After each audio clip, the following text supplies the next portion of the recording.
So, dear students, let's start sum number 80.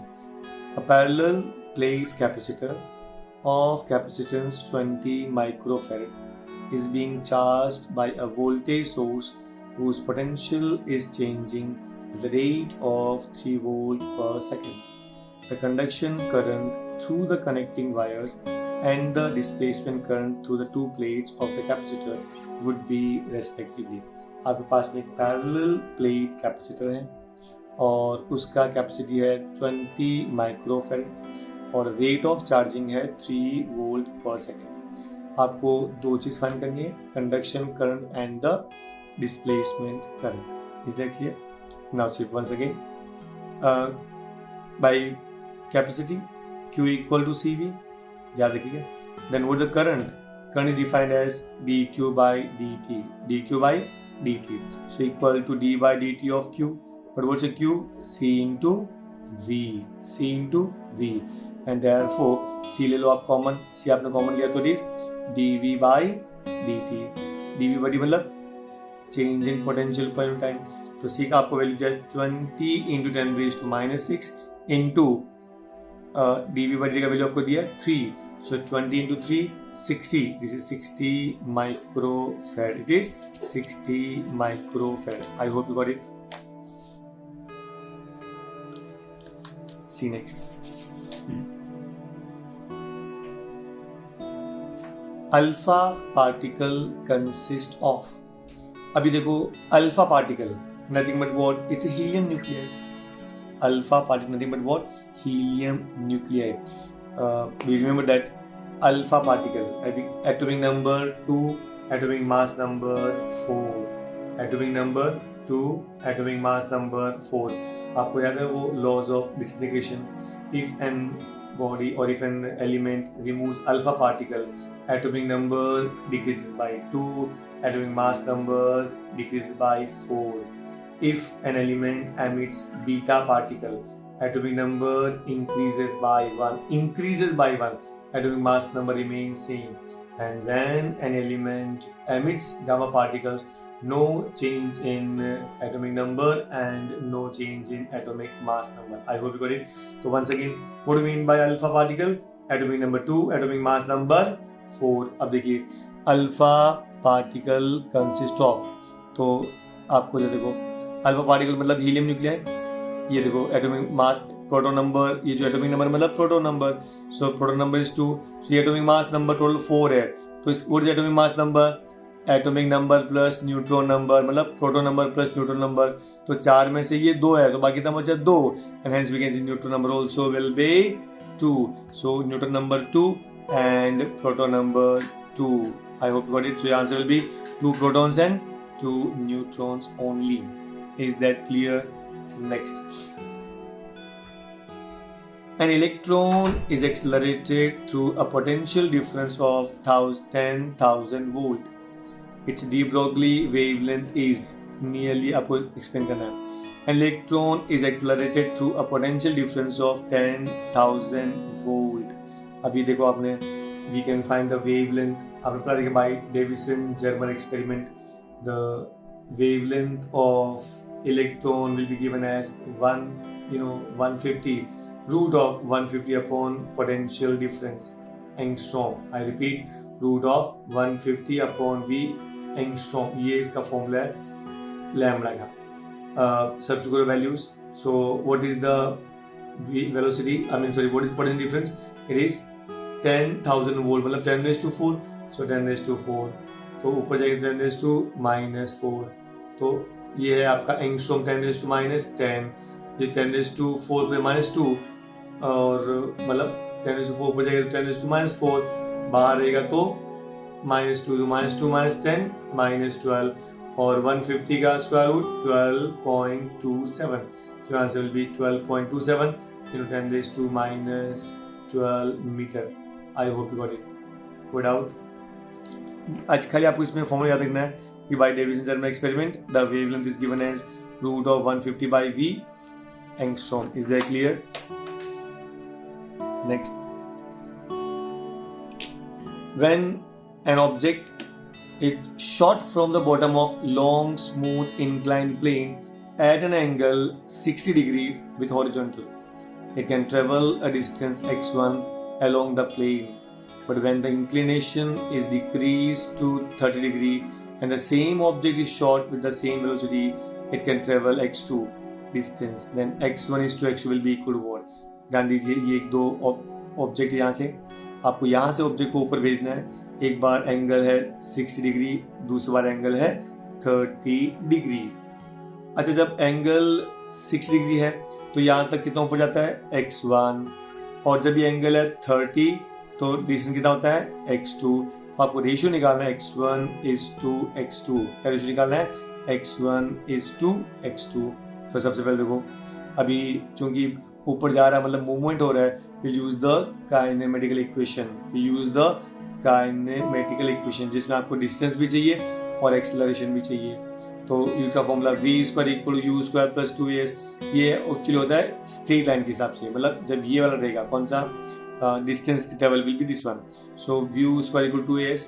तो लेकिन चूंकि u v है, जब आप ऊपर जाएगा तो वेलोसिटी कम होगा, तो ये आंसर आपका एक्सेलरेशन विल बी नेगेटिव. तो यहाँ पे आपको नेगेटिव साइन डालना पड़ेगा. So your equation becomes v square equal to u square minus 2as.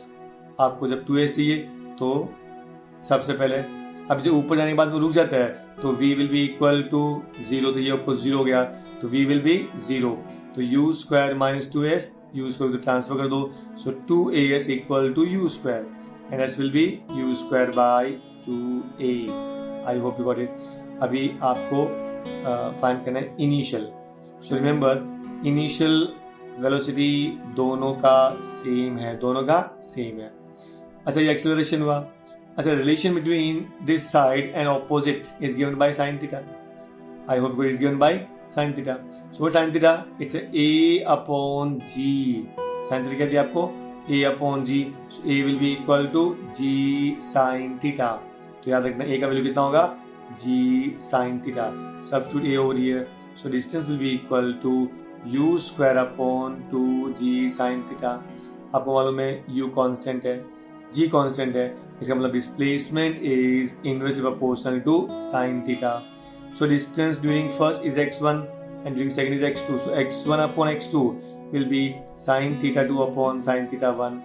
Now what is sin theta 2? Sin 30. Sin theta 1, sin 60. Sin 30 is half. Sin 60, root 3 by 2. 2 gets cancelled. So answer is 1 by root 3. This is your answer. I hope you got it. Pakka. Throw it out. See you next. 85.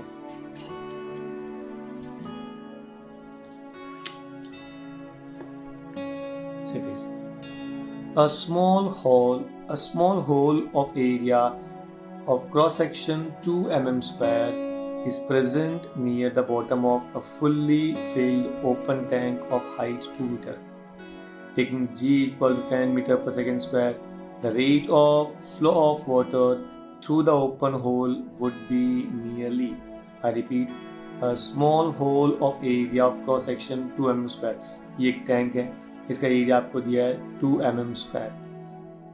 Now it is fully fill, इसको पूरा आपने भर दिया है up to height 2 metre. उसका height कितना दिया है? 2 मीटर.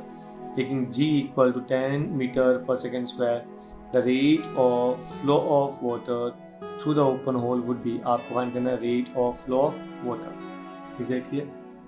ओके. अच्छा, इन सबका यूनिट देखो, यूनिट क्या दिया है? Metre cube by second. क्योंकि ये जनरली किसी यूनिट होता नहीं है, लेकिन इसका यूनिट क्या दिया है? Metre cube by second. तो metre cube by second will be what? Metre square into metre per second. Metre square मतलब एरिया, मीटर पर सेकेंड मतलब वेलोसिटी. इसका मतलब आपको a इंटू वी निकालना है. क्या निकालना है? a into v. अच्छा, सबसे पहले what the velocity of efflux. So velocity of efflux v will be root of 2gh. Velocity of efflux v equal to root of 2gh. So a into v मतलब a into root of 2gh. Then what's the area? 2 mm square. So 2 into 10 raised to minus 6 root of 2 into g into h. Now 2 into 2 4 root 4 it is 2. 2 के ले लो बाहर तो 2 into this 2 हो गया 4. into 10 raised to minus 6, पीछे बच गया root 10, तो root 10 is 3.162, इसे मल्टीप्लाई करो 12.6 into 10 raised to minus 6 metre cube per second. I hope you got it. कोई डाउट आपको? पक्का? Now see please. Some number 86। Now see please.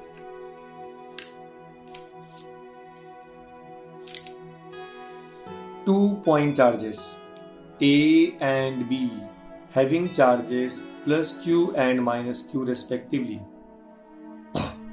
are placed at certain distance apart and force acting between them is F. If 25% charge of A is transferred to B, then force between the charge becomes, 2 point charge है A and B बराबर, इसका charge plus Q है, इसका charge minus Q है, और इन दोनों के बीच का फोर्स F है। So what is the formula for force? It's a K into Q1 into Q2, that is Q into minus Q upon R square. So K Q square minus बाल लो, K Q square upon R square से equation number 1। तो ये आपका force याद रखना। What is the formula for force? Minus K Q square upon R square। अब देखिए Now 25% is transferred, 25% is transferred, मतलब ये जो Q था ना, इसका 25% आपने इसको दे दिया, तो अब ये Q था, तो जब 25% मतलब 1/4 दे देंगे तो बाकी कितना बच गया 3/4, तो यहाँ बच गया आपको 3/4 Q। अच्छा ये माइनस Q था, इसको आपने प्लस Q/4 दे दिया, so minus Q plus Q/4 minus 3Q/4, तो ये आपका हो गया इसका चार्ज 3/4 Q प्लस इसका चार्ज माइनस 3Q/4 माइनस। आपको समझा? वापस देखिए 25% मतलब होता है 1/4, 25% मतलब 25/100, 25/100 मतलब 25 4 जा तो 1/4, तो Q का 1/4 उसको दे दिया, तो Q में से 1/4 निकल गया मतलब 3/4 बचा, तो यहाँ कितना बच गया 3/4, वो Q/4 इसको यहाँ पे दे दिया, तो माइनस Q प्लस Q/4, एक में से प्लस 1/4 गया तो minus 3Q/4, 4 into minus Q minus 4Q plus Q minus 3Q/4। अब इसका नया फोर्स निकालो, F dash will be equal to K into 3Q/4 into minus 3Q/4, तो K इंटू 3 3 जा 9, 4 4 जा 16, Q इंटू Q square, so minus K 9/16 Q square, is that clear? Equal to minus K Q square into 9/16। लेकिन ध्यान दीजिए minus K Q square by R square, ये जो part था ये क्या था आपका, यहाँ पे R स्क्वायर में लिखना भूल गए, so this will be R square K by R square, तो ये हो गया आपका K by Q R square, this will be F, so minus K Q, ये F हो गया, तो बाकी कितना बचा 9/16, तो F dash will be 9/16 F, so F dash will be equal to, it is minus K by Q square by R square is nothing but F, और ये हो गया 9/16, तो 9/16 F। I hope you got it. Next, an ionized hydrogen atoms and alpha particles with same momenta enters perpendicular to a constant magnetic field B. The ratio of their path RH is to R alpha will be ionized hydrogen atom. Hydrogen atom का charge होता है 1, अगर वो आपने ionise कर दिया मतलब 1 electron जो था वो भी इसको लूज हुआ, it will be H plus. Alpha particle में होता है 2 charge, is that clear? Charge of hydrogen will be 1, उसका आयोनाइज किया तो, और अल्फा पार्टिकल का चार्ज है 2, with same momenta enters perpendicular to a constant magnetic field B. The ratio of their path RH, ratio of the radius of helium, radius of hydrogen to the radius of alpha will be. अभी जो ये charge है वो magnetic field के अंदर move करेंगे, तो जब मैग्नेटिक फील्ड के अंदर मूव करेंगे they experience a force called as centripetal force because they always move along the circumference of circle. So in magnetic field centripetal force is equal to magnetic force. What is the formula for centripetal force? mv square upon r. Magnetic force qvb, v will get cancel, एक भी cancel हो गया, तो are को are चाहिए, Q B नीचे transfer कर दो, तो m v by q b, m v by q b हो गया आपका आर का वैल्यू। Is that clear? अच्छा, अब देखो इसके अंदर सेम मोमेंटम, मतलब मोमेंटम कांस्टेंट है तो एम वी कांस्टेंट हो गया, एंड मैग्नीफिक कांस्टेंट है, ये भी कांस्टेंट हुआ। इसका मतलब this radius is inversely proportional to charge. तो radius of hydrogen atom upon radius of alpha is equal to charge of alpha, उल्टा होगा ना, upon charge of hydrogen. Charge of alpha कितना है? 2 टोटल नंबर, और हाइड्रोजन का only 1, so it is 2:1। I hope you got it.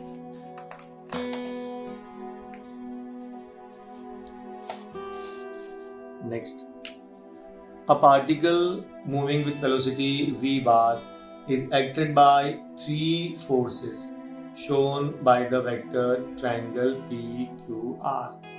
The velocity of the particle will be, a particle moving with velocity, देखो यहाँ से एक particle है, यहाँ से इधर गया, फिर वापस यहाँ से डायरेक्शन गया P से Q, फिर डायरेक्शन गया Q से R।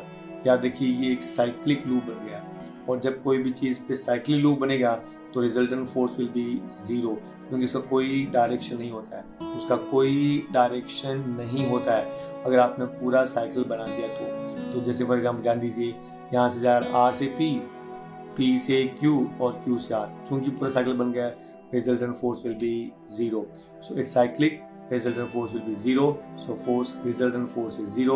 But what's the force? Mass into acceleration. तो किसी चीज का मास नहीं हो सकता, so acceleration will be 0. और अगर acceleration 0 है, then velocity will be constant, so velocity remains same. I hope you got it. इसके अंदर पूरा याद रखना, कहीं पे भी अगर साइक्लिक रहेगा कहीं भी कोई भी चीज, तो resultant force will be 0. I hope you got it. Next, the work done to raise a mass m from the surface of Earth to a height h, which is equal to radius of Earth is. आपको एक object है, surface पे है, और उसको height raise करना है, कितना? r/2, हाफ ऑफ रेडियस, तो उसमें कितना वर्क डन करना पड़ेगा? So what's work done? It's mgh upon 1 + h/r। I repeat, ये स्टैंडर्ड फॉर्मूला है, mgh अपॉन 1 + h/r। h का वैल्यू कितना? r/2, तो यहाँ पे कितना दिया आपको? Simply mgh which is equal to radius, sorry, तो h इक्वल टू r, तो mgr upon 1 + r/r, r cancel, 1 बच गया, तो mgr upon 2। I hope you got it. इसलिए आपको फॉर्मूला याद रखना है, work done in lifting up. And number 90. In Young's double slit experiment, when light of wavelength 400 nanometer was used, the angular width of the first minima formed on a screen placed 1 meter away was found to be 0.2 degree. What will be the angular width of the first minima if the entire experimental apparatus is immersed in water? याद देखिए, Young's experiment के अंदर wavelength आपको दिया है 400 nanometre, मतलब 410⁻⁹ metre. अभी उसमें एंगुलर जो विड्थ है वो आपको दिया है 0.2 डिग्री। अगर आपने अभी इसको पानी में डिप किया तो वो एंगुलर विड्थ कितना होगा? तो वैसे what the formula for refractive index? Mu equal to λ upon λw, mu equal to VA upon VW, मतलब एक बार एयर में दूसरा वाटर में। सिमिलरली ये भी mu equal to theta in air upon theta in water. आपको क्या निकालना है? थीटा इन वाटर, यहाँ ट्रांसफर कर दीजिए, so theta in water will be theta in air upon mu. तो थीटा इन एयर कितना दिया आपको? 0.2 डिग्री, डिवाइड बाई म्यू कितना दिया है? 4/3, 3 will go up, 0.2 into 3 0.6 divide by 4। अगर खाली 6 देता तो 1.5, पर 0.6 देगा तो 0.15। आई hope you got it. This is the 2019 NEET paper solution. I hope you got it.